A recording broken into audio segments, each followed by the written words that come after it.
Okay, so most of my sessions, all of my sessions are based on listening to what they're saying and their thinking patterns and reframing some of the things they're saying. And whilst I'm doing that, I'll choose interventions that are right for them.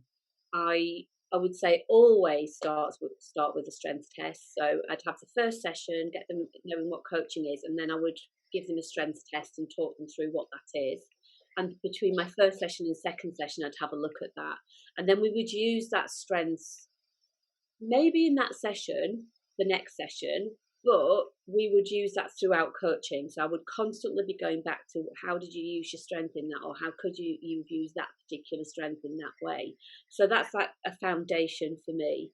As we know, lots of young people, it's around relationships as well. So I very early on in the coaching kind of sequence start with a circle of friendship, which is my own tool of concentric circles. So they start to talk about their relationships.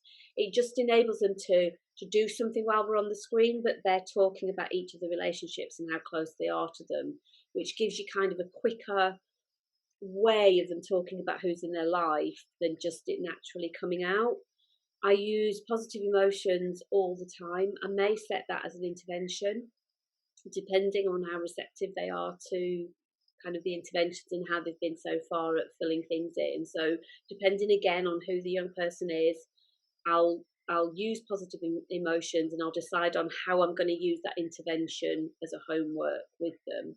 So I can use it in a creative way. I might ask them to take photographs of where they felt a certain emotion, or I might ask them to draw it, or I might ask them to do a journal, but it will depend on who that young person is. I also use best possible self. I use that very carefully, and I use it. I don't do it as a whole best possible self. I do it in 10 minute spurts because I find it's too much giving them the whole thing like you would with an adult.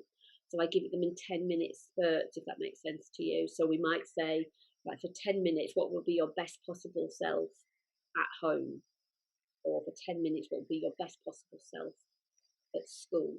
So we break it down, and depending on what they do in their lives and what I found out about them as well. And also, I would use a very simple what makes you feel good.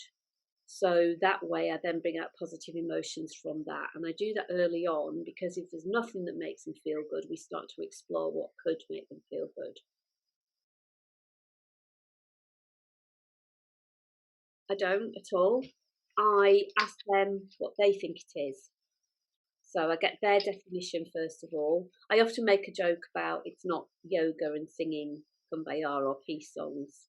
I get them to define it. So what do they think? What would be the best for their well-being? But then I do talk about what I'm looking for or what I want to help them with is either thriving or flourishing. I use those two terms depending on who I've got on the other side of the screen or sat with me in a room. And I talk about confidence, optimism, and hope. They're kind of my three big ones, and positive relationships. So I kind of define it for them. And again, it's always dependent on who I've got in front of me. I think coaching helps everybody. So, but I think especially positive psychology coaching for young people, they haven't really heard about it and they haven't got in their lives people who are constantly talking about positive emotions. So generally when they're on a one-to-one, they can be being asked what's wrong and we're asking, well, what's right with you? And I'm going to point out what's right with you.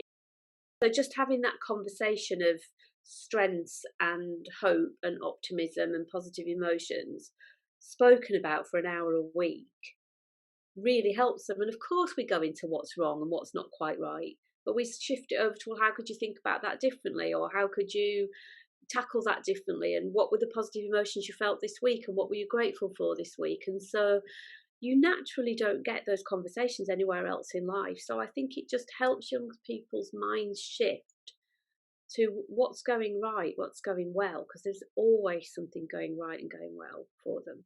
So, what I mean by that is with positive psychology coaching, I'm listening to what they want to talk about. So, if they're talking to me about a problem or something, just something normal that they've been doing that week. As a positive psychology coach, I'm still pointing out the good things about what they're saying and building that relationship and telling them the strengths I see in what they're saying. So they might be telling me about having an argument, and I'll be saying, look how you use fairness there. You were really fair there. What a lovely skill. What a lovely strength is to be a fair person.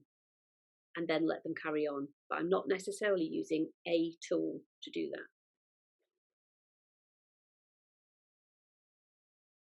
I was thinking about that, and your standard answer is all of them. However, it's obviously, I think, those that are languishing, so what we would call languishing. So any kind of change in demeanour that people notice in school, like they're not just as motivated as they were before, or they're smiling a little less, or they don't seem as energetic. I think those people, if you can get them early, that's a prime time.